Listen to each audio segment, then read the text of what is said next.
அஸ்ஸலாமு அலைக்கும் வரஹ்மத்துல்லாஹி வபரகாத்துஹு.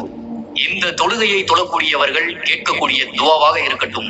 அதுபோல இன்ன பிற விஷயங்களை அல்லாஹு ரப்புல் ஆலமீன் அந்த அடியானிடம் இருந்து நீக்குவதாக நபிகள் நாயகம் ஸல்லல்லாஹு அலைஹி வஸல்லம் அவர்கள் சொல்லக்கூடிய ஹதீஸில் இருந்து நாம் புரிந்து கொள்ளலாம்.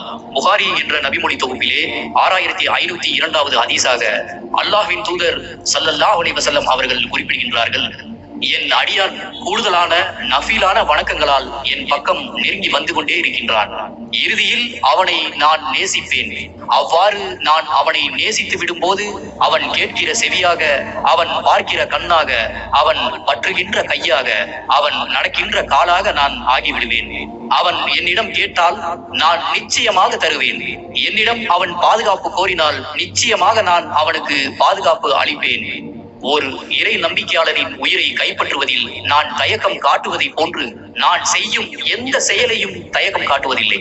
அவனோ மரணத்தை வெறுக்கிறான், நானும் மரணத்தின் மூலம் அவனுக்கு கஷ்டம் தருவதை வெறுக்கிறேன் என்று அல்லாஹ்வின் தூதர் ஸல்லல்லாஹு அலைஹி வஸல்லம் அவர்கள் குறிப்பிடுகின்றார்கள். ஆக அருமை சகோதர சகோதரிகளே, திடீர் மரணத்தின் மூலமாக அல்லாஹ்வின் தூதர் ஸல்லல்லாஹு அலைஹி வஸல்லம் அவர்கள் பாதுகாப்பு கேட்டார்கள். அது போன்ற மரணத்தில் இருந்து அல்லாஹ் ரப்புல் ஆலமீன் இப்படிப்பட்ட நபர்களுக்கு கஷ்டம் தருவதை வெறுப்பதாக அல்லாஹ் கூறுகின்றான். ஆக அருமை சகோதர சகோதரிகளே, நஃபிலான தொழுகைகளை, அந்த வணக்கங்களை நாம் அல்லாஹுக்கு உரிய முறையிலே ஒரு அடியானாக இருந்து செய்வோம்.